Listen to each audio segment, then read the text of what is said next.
morning. We finally Good got here. morning. Oh, absolutely. Took us some time, but we have made it. Yes, we did. And this is awesome. Yeah, I'm excited. So, we finally are able to have this conversation. So, for those that are watching or have joined us, I'm Angelina Griffin, host of Caffeine and Connections, and I'm here with Lady Casey, one of our Caffeine and Connections members. And this is our highlight number two. So, Caffeine and Connections, it's a meetup on meetup.com where Black professionals are coming together every Friday morning for about an hour or so at 8 o'clock a.m. to connect in one way or another, right? Professionally, spiritually, Oh, emotionally, we connecting. absolutely. So what we're doing is we're wanting to highlight the members, especially those who show up and show up regularly. I mean, Caffeine and Connections has some amazing people that join week over week. And as the host, listen to every person, it's just like, man, like we gotta let people hear your stories. Yeah, So I'm honored, Casey, that you are joining me so we can talk, right? absolutely. I'm ready. And I'm like, when I say talk, yeah, we like, and Caffeine and Connections, we know what you do, right? We know about SMI and we know about you being a DJ, but the rest of the world, we want them to know. But I want to be able to dig a little deeper because we want to hear your story, your backstory as to how you got to where you are today. So, first and foremost, tell us, we see your name is Lady Casey. Tell us where Hmm. you're from and, where you live. Okay, thank you, Angie. I really enjoy your caffeine and connections, and it was just by divine purpose that I found you. I was looking for a group, and I was getting my hair done, and a person said, "Do you know Angelina?" I said, "Angelina who?" And so she took my phone, and I began to follow Angie. Also, prior to that, I was trying to find meetup groups. I'm right here in St. Petersburg. I retired in 2015 from Sprint and moved here to enjoy the warm weather. And so it's been great, us coming together as a people, because sometimes we're so dispersed in our communities and we don't know who's doing what. But I'm just really happy to be here and happy to be a part of Caffeine and Connection. And then being here um, after losing my son in 2020 and being depressed and just couldn't get out of the bed, a friend showed me information on stocks, and I just began to put all of my energy into that instead of sitting in the bed being depressed. And when I started seeing my money grow, I was like, okay, wait a minute, I don't want to keep this to myself. And because I had been trying to tell my children and grandchildren about saving and investing, but they looked at me like, "Mom, you don't have a degree, so we don't know whether or not we should believe you or trust you or anything like that." But coming to Angie's Caffeine and Connection, God sent a young man, Dre, and others, Ken, Kathleen, and we have just been grinding it out every Saturday, teaching. And guess what? It's free. We feel like, we are 400 to 500 years behind. We need to give this information, to our people that look like us, people that have worked hard. And I Mm-hmm. know when I was working, I worked hard. I wish I knew what I knew now, but that's okay. It's important when once we find out to share and to give this information away to our family to build generational wealth. Yeah. So you just said a whole lot, right? You just compacted everything into a summary. So we're going to take it back.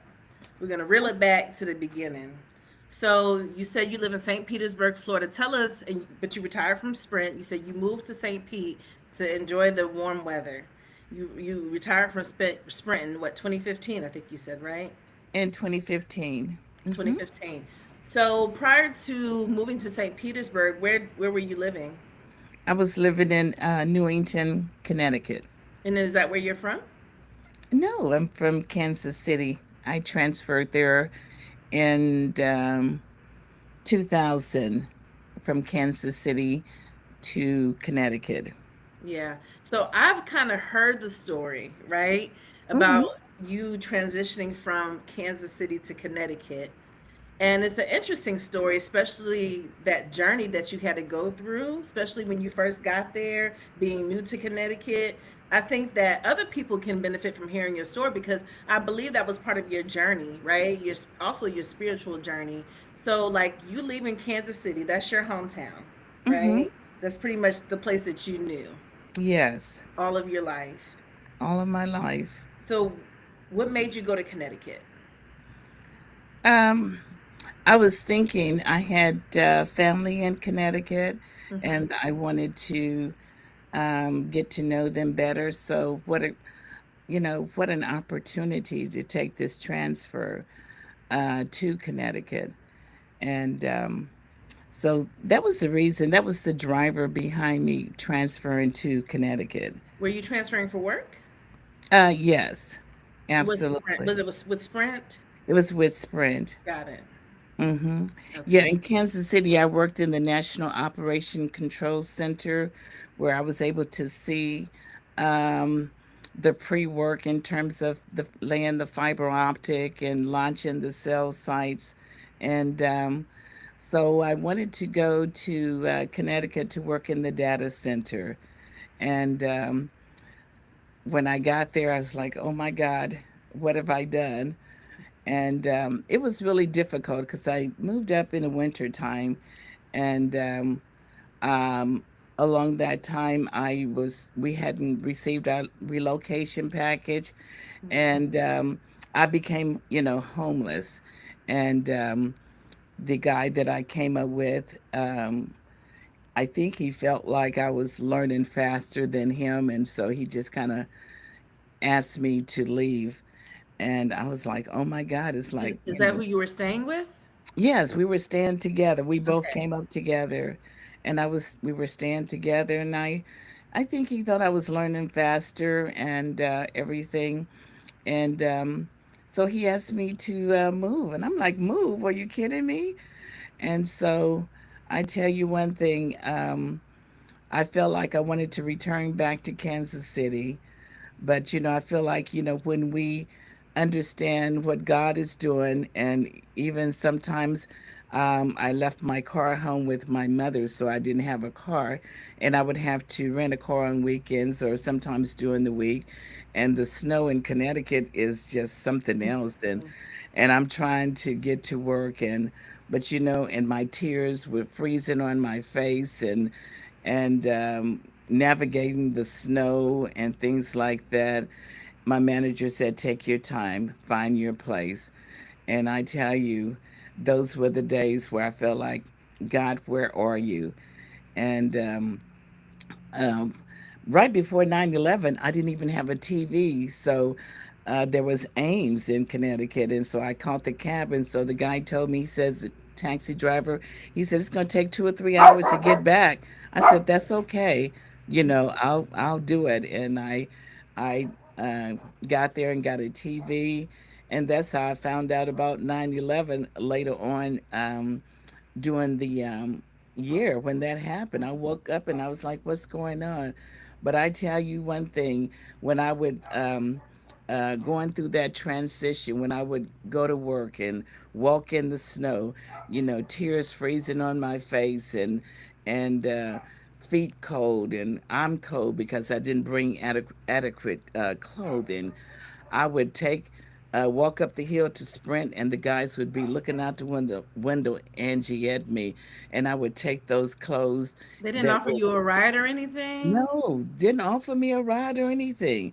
And I Wow. would just go in the bathroom and I would say, Lord, I don't know why I'm going through this, but I trust you. And so I would go in there and put my dry clothes on, and then I would walk out, and I didn't complain. I would say, "Good morning, everyone. How's everyone doing?" Mm, And they would look at me like, we expect for you to complain. I'm like, no, because see, I know who I serve, that's and right. I serve Romani God, and I felt like, this is a part of my test. And if I don't pass, then God is going to give me that test again. Mm, And I feel like, in the midst of the storm, I just want to share with everyone, in the midst of the storm in your life, you got to know that God is with you and He will bring you out. And so, um, as time went on, the guy that uh, asked me to move, he was terminated. And I wow. tell you, I still have rapport with the guys that I work with, Mhm. because they begin to see me and see God in my life that I'm not going to give up. And sometimes my relatives would send me a text in Connecticut. Um, are you back in Kansas City? How's things in Kansas City? And I'm like, I'm still standing Mhm. to this They day. expected you to go back. Yes, and to Mm, this day, I'm still standing. yeah. Hmm. Yeah. Look at Hmm. that. So that's it's interesting that story there. The person that got terminated, about how long after he booted you out of his place or out of the place before he got terminated? Do you remember the time frame? I always It say, was mhm. it was it was probably a couple years. Yeah, yeah. Hmm. So y'all had to work together. So it Oh, had to been uncomfortable for him, right? Knowing that, he told you to leave because he felt he was in his feelings about something, sounds like, and having to see you struggle in that way just to get to work. absolutely. Yeah, he tried to sabotage me. I took a course. My book disappeared. He lied and said he didn't take it. When I would come into office, he would um, because we dealt with wiring and upgrading systems and things like that.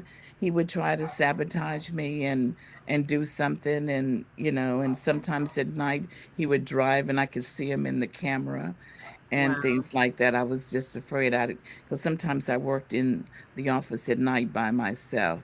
But Okay. I said, God, I know you got me. I Hmm. know you got me. Yeah, that trust and faith. And Yes. then you see, and God does not like ugly. Mm-mm. And not too fond of pretty. Not too fond of pretty either, huh? How about that? Right? Yes. Oh boy, so that's that story. I remember you when I heard you say that. That's it's something that I see with a lot of us black women, that resilience, Mm-hmm. right? Um, yeah. And I'm pretty sure that um, your journey and your spiritual, your faith and your trust Right.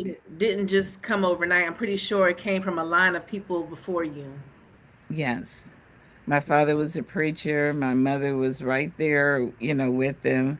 So we were brought up in the Pentecostal church where we went to church almost every day of the week. And so I'm so thankful for that foundation. Yes. That when my back is against the wall, I know. I You know already he's know. Yeah, I know he's got me. So many folk don't know that. When their back is against the wall, they crumble. But I know who has me and I know whose I am. Yeah, that's what I love about, because I also was I came up in the church, in the Pentecostal church, so that foundation is everything. Mhm. Especially people who even stray from their beliefs, it's still there. That foundation it never leaves. It never goes It away. never leaves. It's right Yeah. there. So, all right, cool. Well, let's move on. Let's that transition from Kansas City to Newington, Connecticut, now in St. Petersburg, Florida. Why St. Petersburg, Florida? I came to visit friends and I said, "Oh my God, I like St. Petersburg." Mm-hmm. And so I I would take time off and come here and drive around and I found this community is gated 55 and older, and so I love it.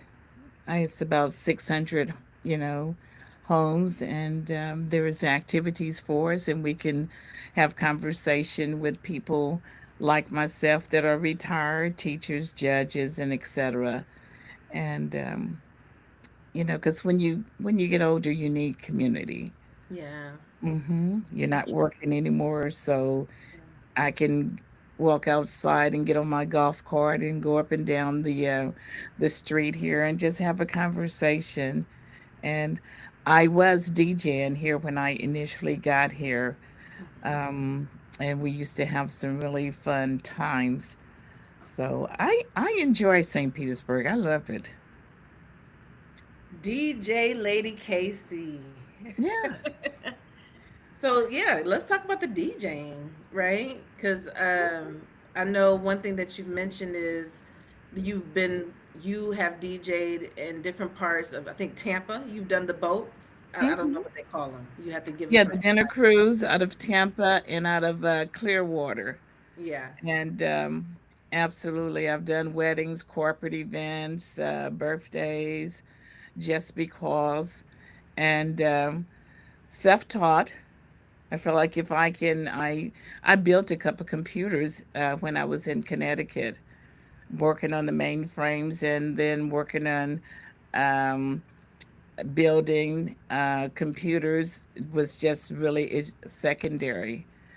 So I built a couple computers, and then I was thinking, I like music.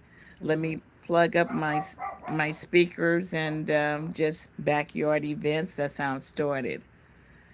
And I wanted to do it so badly that I was doing it on Windows Media. And if anybody knows about Windows Media, after you play one song, then it got the hourglass, and people were on the dance floor. They were waiting, and I'm trying to find another song. I look back now, and I'm just so embarrassed. But if you want to do something, sometimes you just got to do it. You Just can't do it. wait. Yes, you can't wait, and you keep doing it. Then pretty soon, you perfect what you're doing. Yeah. So how long did it take for you to get off that Windows Media before you moved on to what did you move over to? Serato or what did you CDJs? What was it for I you? did. I kept asking people, especially guys, and oh, I'll tell you. So thank God for YouTube that you can get on, and started doing my due diligence when it came to Serato, a virtual DJ, and yeah, that did it for me. And Okay. so when I would go to Guitar Center to talk to the guys, it was like, oh my God. And for me to do it at my age, I'm just like, I'm so excited because I love it. I just went to Cancun and I was able to play some tunes there. And they were like, every song you played. And I'm like, because I'm a professional DJ. I just don't do it as often as I did it early on. Yeah. Well, for the people that are listening, if you want to disclose your age, tell them. They don't know how old you are. Okay, I'm 72. Y'all hear that? 72. 72 years old, daughter. I have grandkids that are professionals, and my granddaughter's teaching in Newington, Connecticut, and my grandson works for the government, and my daughter works for the government, and then I have a 13-year-old grandson, and my daughter has a wonderful husband. So I'm just so godly proud of the family. Well, you truly are blessed. And you said 72? Yes. 72 years old, still out here living the dream, right? Yes. Making your Absolutely. transitions, doing the thing. It's the journey. And I admire you, and it's very inspiring, the fact that you wanted to DJ. You came from building these computers. So it's just like, well, if I can build computers, then I should be able to figure out this DJ thing. Right. Absolutely. Even if you got to do it on Microsoft Media. I know. I know that was You too did much. it. They may have been looking at you crazy, like, where's the next song? But you Right. still were doing it. That's hmm pretty awesome. That's pretty awesome. Yeah. I mean, and that's a testament or testimony really for anyone else that might be, over the age of 55 or 65 or whatever the case is. It's just like, if you want to do it, Do it. do it. Don't Absolutely. allow fear because of age stop you. hmm So, Absolutely. yes. So, Lady KC, um, we talked about you talked about your family. One of the things you mentioned earlier was how you went through a depression after the loss of your son. Hmm. Um, your son passed away. What year was that? That was in August, the 25th in 2020. Yeah, and how long had you been in Florida before that? Prior to that? I had been here 5 years. Wow, so you had been here for 5 years already. So then I can imagine after the loss of your son, you were still trying to find your people. You Absolutely. were still trying to find your people. I'm glad you didn't leave because I don't think I would have been able to meet you, you Right? know. So yeah, so I'm honored that you stayed. And but tell us how, because I know that journey of grief from losing your son, it the grief comes, right? Grief comes for different people in different ways. But for anyone else out there that might be going through what you're going through, what would you say to them to help them through um, their grief? Um, I first must acknowledge that, you're so hurt. And then sometimes you go through the anger. And then, but we have to know that we all have a reservation without a cancellation. And I felt like my son lived fiercely. And I also can say that a parent should never have to bury their child. So, I feel for every parent and for anyone that hasn't gone through it, it's just something that you will never understand. And, but I can, tell them I got involved in a grief share and we met every Saturday. And when I first joined, I was a mess. And by going through that program and listen to others that had gone through it, it was virtually, that helped me out tremendously to know that sometimes we need to know that we're not the only ones. And also, God has sent other mothers into my life that we can share and we can cry together. So that's how we get through it. It's a pain that never goes away. It's a pain that I would take to my grave. But my son, he told me, he says, "Mother, I think I'm gonna die young." So that's a little consolation in terms of he knew, and so when it did happen, I heard it in my heart from him that, "Mother, I'm okay." And so that's why I go by Lady KC, because my son, his name was DJ Joel Jr. So and sometimes we would DJ together. So it'd be Lady KC and DJ. And so that's why a lot of times people are like, why do you go by Lady KC? It brings me closer to my son in my mind, in my heart. That's awesome. Mm-hmm. Thank you for sharing that. I know it's a sensitive topic, but I do know it's something that you share. And every time I hear you talk about it, I do hear your passion for it. And I know that there are other people that might be experiencing what you're experiencing. And the one theme that I'm getting from you, even you talking about your son Daryl, is community, right? As Mm-hmm. far as the healing of it, just even your journey overall. I'm hearing Yes. community, and it seems like that is a really big. I don't want to say it's like the center of your life, but it sounds like it's kind of like the nucleus of your Mm-hmm. life. Would you agree with that? Oh, absolutely. Yeah, Absolutely. yeah, Because he lived fiercely. He was an underwater diver and he was in the Marines. And when he got out, he went to Seattle, Washington, and went through that extensive training. So the way he lived, as a family, that's what we've decided to do, to live fiercely. In order to get to the other side, we have to walk through our fear. yeah, So yeah, he's all of us when it comes to that. yeah. Yes. And I know you were just in Cancun at the Lisa Nichols, the conference that she was hosting, and Mm-hmm. you did get some some feedback based off of your experience there.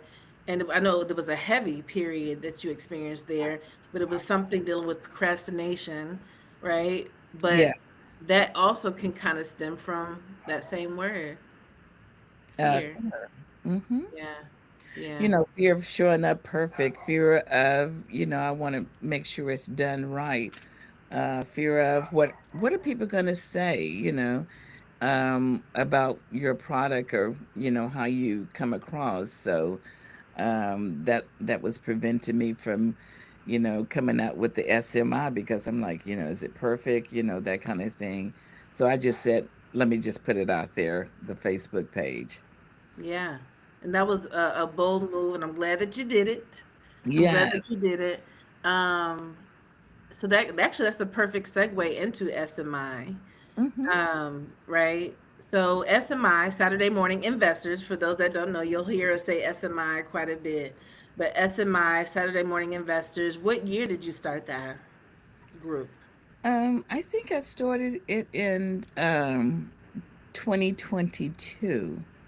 Okay. Mm-hmm. And you did it strictly out of just doing it, right? Right.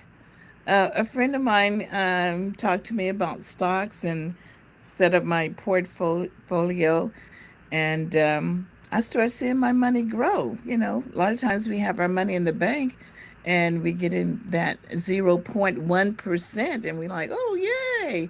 But I started seeing my money grow, and I'm just like, oh my God. So I really got on Yahoo Finance. I got on CNBC. I listened to some of the YouTube bloggers and everything, and I had a pad and a pen. I'm writing. I'm talking to myself because I'm like, when it comes to stocks, who do you talk to? Particularly at this age, a lot of people my age don't even know how to turn on the computer. So I'm like, who do you talk to? And Mm-hmm. then as I started getting involved in everything, and I heard the spirit say, start a Zoom. I'm like, are you kidding me? And How did that make you feel? Like, was it when you heard Spirit say start a Zoom? What was your first thought? Well, I heard that "Are you kidding me?" part, but really, like, what was your? How did that resonate with you? I was like, I don't know everything about this. I didn't major in economics. I majored in social work. So, I didn't feel like, you know, who am I to start a Zoom about, teaching people how to invest, and then I was quiet and I heard the spirit said, if you started, I'll send the people. And then I just began to get online and get on Zoom and set it up and word of mouth telling people and sending out sometimes texts and emails. And sure enough, Angie, people start coming. And our wealth advisor met on your meetup group, and others started coming. I was talking to myself. Then it sent Kathleen, and Kathleen and I just started. Both of us are retired. We just started looking at stocks and dissecting them, and I tell you, um, I haven't looked back since. And the timeline of that, you started in 2022. The wealth advisor you mentioned, Dre, who we'll interview in the next couple weeks or so, he didn't join until 2025, which is amazing. So it's showing you like everything happens in divine time, right? Absolutely. And yeah, Yeah, Dre and Ken joined at the end of 2024. was it the end of 2024? Yeah, Uh-huh. yeah. Yes. So so it took a couple years Oh, to have some of those, but even in the earlier stages, I mean, you starting it in 2022, how many people were with you then? Like, did you just start it and it took a little while, or did you have anyone that you can bounce those ideas to during the earlier stages? yeah, when I first started, of course, my daughters, they were there, and but it was like maybe 6 to 8 people that were coming on at that Good. particular time. And so I was just talking and sharing my portfolio at that time, just Mm-hmm. to let people know, I didn't know a lot of analytical stuff like we have now going on the Zoom. Yeah. And And my daughter said, Mom, you need to do some slides. And I'm just like, I had been away from doing slides for so long. I'm like, ooh. And so I started, doing that, and also showing some videos and things like that, and just praying about it. I tell you, and just trusting God. When we hear His voice, make sure we know His voice and do what He wants us to do. And now I look up, and there are people on the um, Zoom from all over, from the West Coast to the East Coast, from the North to the South, Midwest. And I just said sometimes, and sometimes I have to go off camera, and I just sometimes, I have to cry because I'm just like, if I had stayed in the bed, if I had, kept saying, woe is me, and just really not getting up, you know, um, like Kathleen says on the Zoom, this is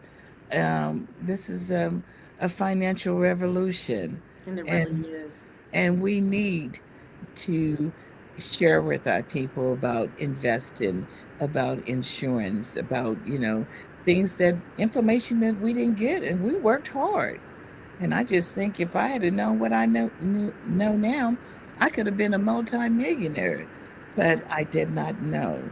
And because we spend over $1 trillion a year, our people. And so I'm so thankful that I said yes. Yes, me too. I'm thankful you said yes also because I benefit from that learning.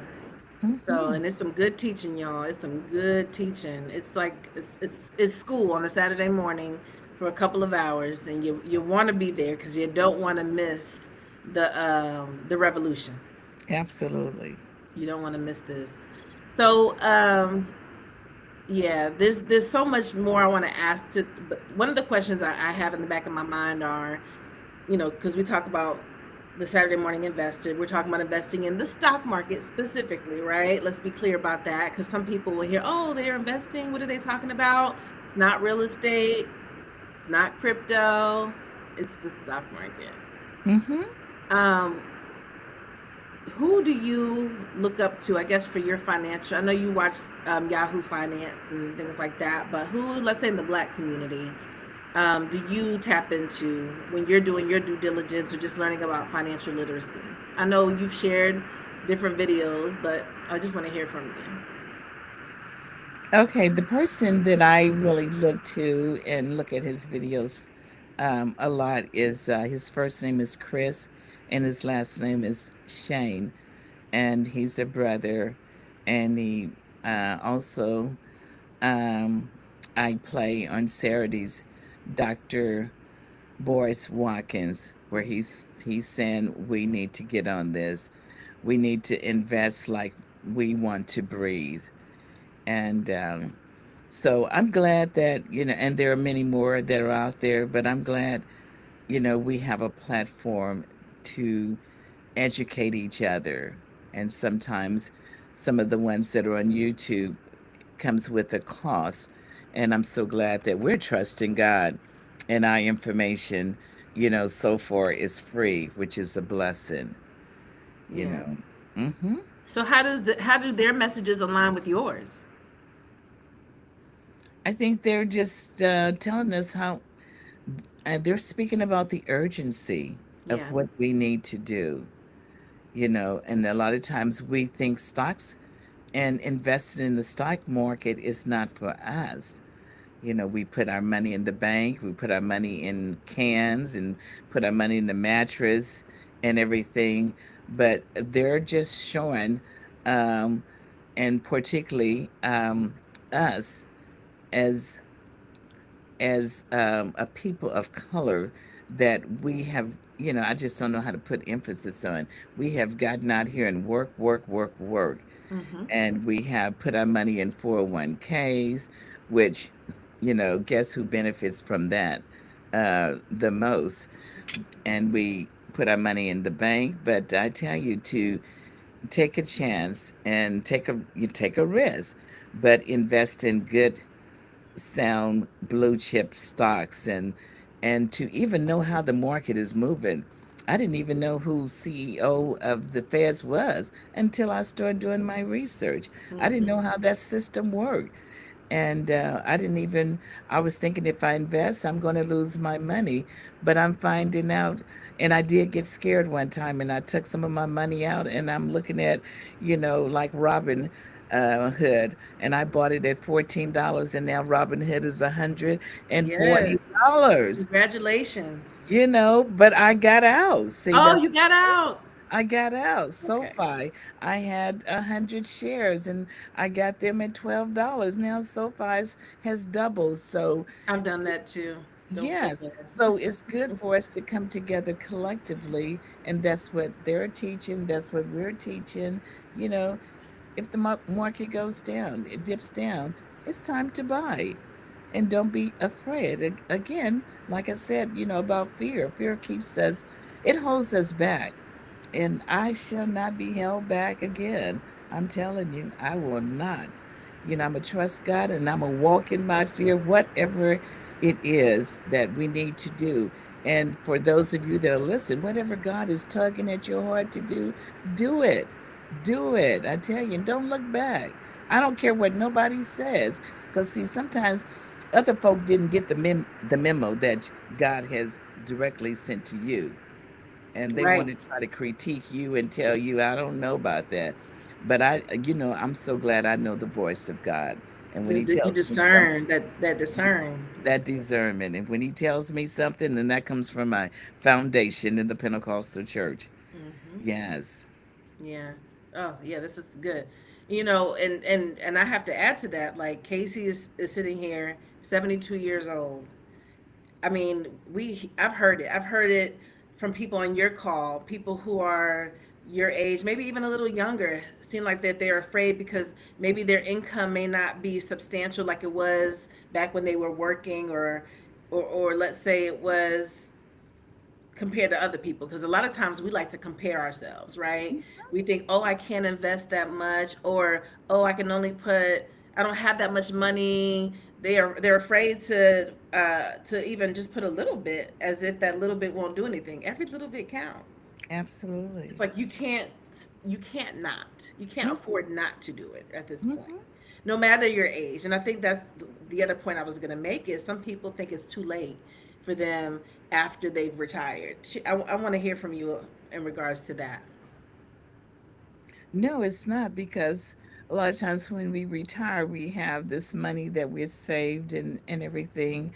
And then if we need new tires, we're thinking at this age, I got to get new tires. If we need something done to the roof, I got to do this. And and when I would go into my 401k, I just felt like, okay, I'm pinching off of this money. It was this amount, now it's going down, it's going down, it's going down. However, investing in the stock market, and you don't have to have the full price. You can dollar cost average in. I'm just seeing my portfolio just grow and grow and grow. And like you said, we don't want to compare ourselves with someone else, because sometimes people try to make you feel bad because, you know, their portfolio is X amount of dollars. But do what you can do. Because, see, I trust the God that will multiply. Yep. I'm telling you, when we think about the two fishes and the 5 loaves of bread, and there was food left over, God will supply our every need. And so I'm just a witness, and that it doesn't matter. It's $10, you know, $20. Because, see, sometimes we're spending money. We say we don't have money, but we're going out here spending money, and we're giving that to somebody else. But since I've been investing and I'm retired, I was looking year to date in terms of my portfolio. Hmm. Money that I've made up for the money that I've invested is $21,000. And so, if I'd had it in the bank, I would have just had the same amount that I had.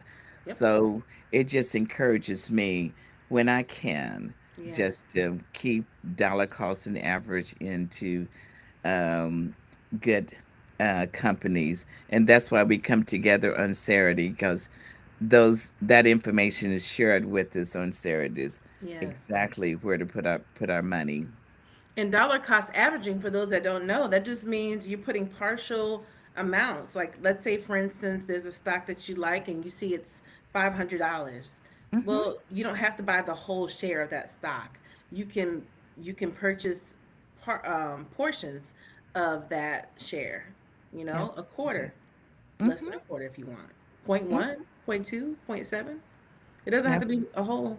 I mean, a whole is good. Two is good, but every little bit counts because the one thing that I've learned about dollar cost averaging is setting it up depending on the platform that you're using, right? Setting it up where you can have money coming out every week, even if it's just $10 going into that stock. That means eventually you'll get to that share, or maybe you won't. Maybe you'll make enough and you'll sell it, right? And then buy Mm-hmm. and put that money somewhere else. Absolutely. So I'm grateful for that education that I received. I knew that I could do that. I didn't know what it was called when I first got into learning about stocks during the pandemic. Because Mhm.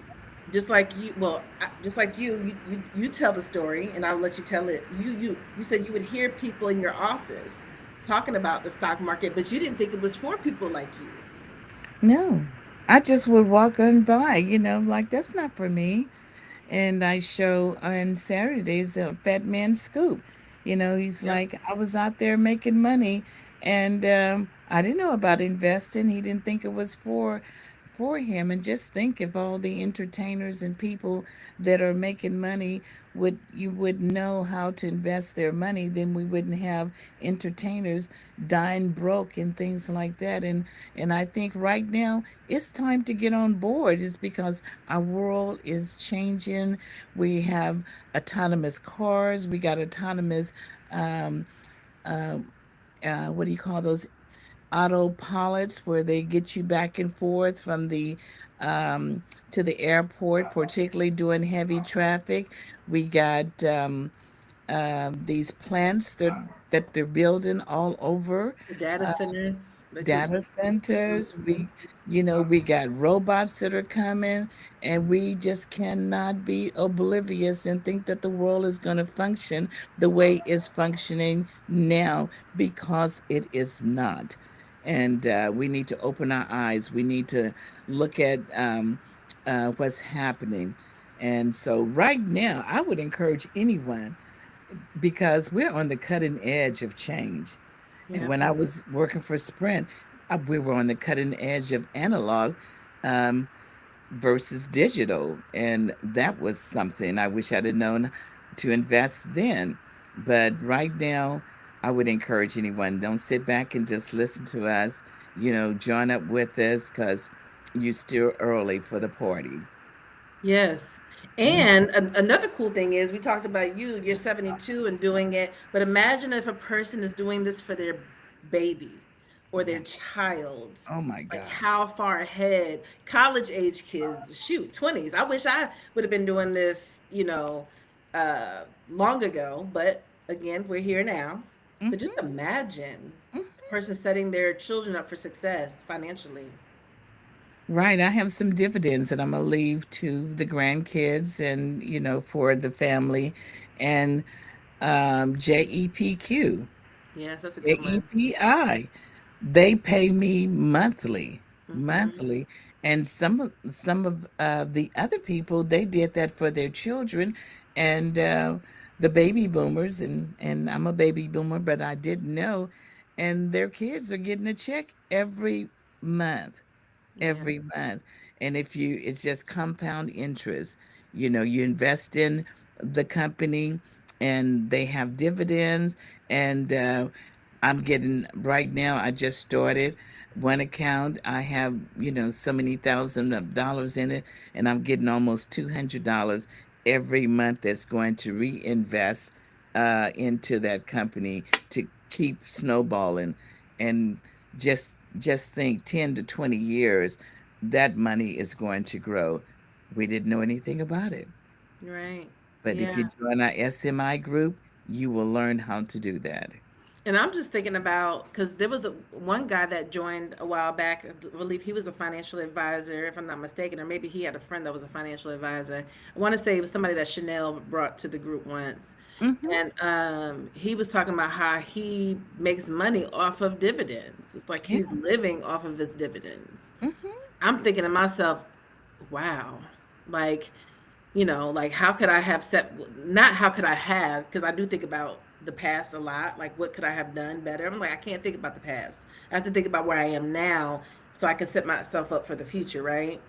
So, Absolutely. listening to him, it was so inspiring. Like, maybe one day I can just live off dividends. At least show me how. At least show me Absolutely. how, so then I can make that decision if I'm going to do it or not. Hmm.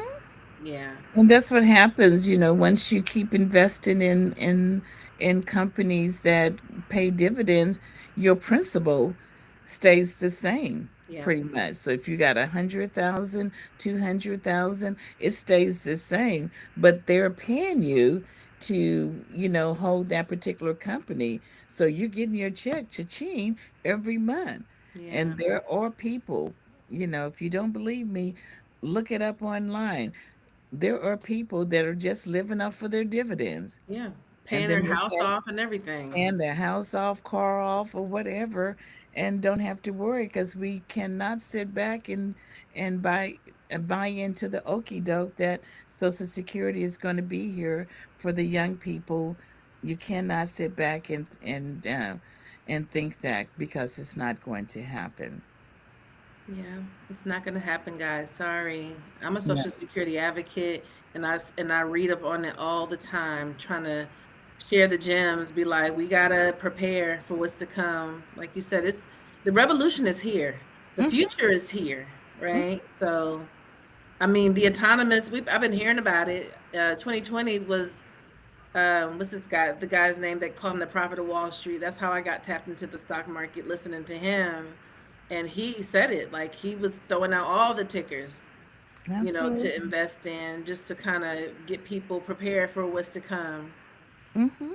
So, Another thing, Angie, too, is our particular community, they came into our community selling us those $5,000 those policies. life insurance And so policies, yeah, life insurance. And so we just need to educate ourselves on our SMI, on Angie's Meetup group. There are people like us that are available to also educate us that, you can do the same thing with your insurance policy.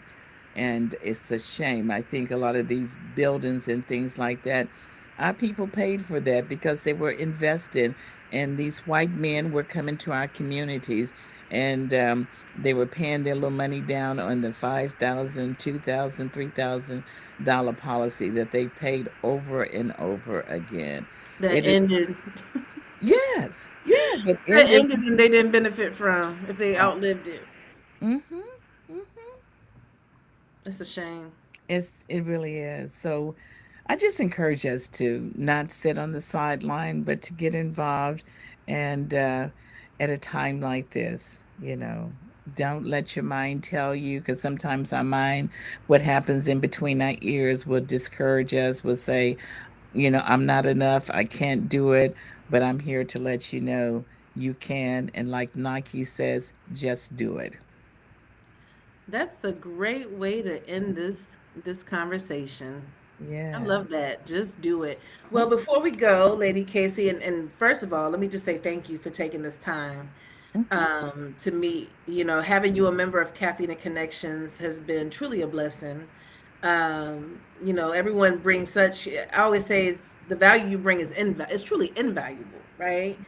But it's a blessing. So thank you for being our number two highlight. Oh, Yay. thank you. Um, so I have two things for you. First thing is for Caffeine and Connections. I know why you got there, but what makes you stay and keep coming back? What makes me stay is that um, I enjoyed. I enjoy us coming together, people that look like us, networking, sharing with each other. Um, and you guys are younger than me, and I feel like in order for me to stay sharp, sometimes people just hang around with people their age and older, but in order for me to stay sharp, I got to be in the room with you guys. I got to be listening, and I got to be sharing some nuggets from my perspective as you guys share with me. and that keeps me sharp, and that keeps me on my toes. And so I love it. It doesn't matter if I'm on a cruise, if I'm in Cancun, or on vacation. If there is internet, I'm going to be on there. And You know. that is so awesome. I'm always so honored when you join when you're on vacation because you could Yeah. be because that's 8 o'clock in the morning Eastern Standard Time, especially if you're on Central Time. Hmm. Yeah, that's a sacrifice. So thank you. Yeah, and Angie, thank you for, you saying yes to the spirit to do that, because you have no idea how many people, you're touching, and how many people are leaving, going from your group over to SMI. And, it's just growing, how we just networking and helping each other and getting the word out. So, it's just kind of reminds me of the Underground Railroad, you know, come on now. Yep. How we're doing it, because nowadays we need social media. You just can't go on word of mouth for everything. You need to get out here, and we need to put it out here. And so I'm just so, glad I met you. And when I first came on, you was like, I don't. But I had already subscribed to her Caffeine and Connection, just looking for our tribe, for our people. And we have to be in search, to look for each other and find each other, love on each other, agree to Mhm. disagree, that kind of thing. We don't have to always think alike, but love on each other, agree to disagree. And shout out to Marquetta Reed for when you were getting your hair done. You asked her who the movers and shakers were in St. Pete, and she said, "You don't know Angie or Angelina." And she sent you to my Instagram for you to follow. That Yeah, next day, you were on the meetup, and we didn't even put two and two together. absolutely. So that was just divine, and I'm absolutely grateful for you and Marquetta and that connection. So the last thing I want to ask is, how can people find you online? You mentioned social media. We know it's a great tool, but how can people find you if they want to connect with you about either DJing or just about SMI? What do you want to put out there? Um, I would put out the link, but Well, you can just say it, how people can find you. okay. There, I'll put, we I'll put, do. I'll put the link in the caption. Oh, okay, great.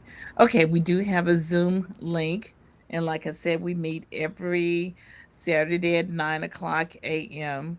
And it's awesome. It's packed with information, and so that's how you can reach us in terms of um, our Zoom on Saturday. If you need me to DJ for a corporate event or a birthday party, a backyard venue or anything like that, um, I'm gonna have to activate my page again now. Or you can just put your email out there. Okay, my email address, I'm old school, is lady kcdj at aol.com. Again, Lady KC DJ at AOL.com. And so just, holler at me and I'll be glad to do an event. Prices are definitely reasonable. At a time like this, we're not trying to break anybody, but we're just trying to have a good time. Look at that. Awesome. Well, Hmm. Casey, again, I thank you. So you do want me to put the Zoom information in the caption of this video? Absolutely. Okay, I'll Hmm. share that with everyone so then no one has an excuse not to join. Because the link is pretty much the same every week, right? Hmm. It's the same every week. Okay. So yeah, you all make sure you join Saturday mornings at 9 o'clock a.m. the SMI group via Zoom, Saturday morning investment group.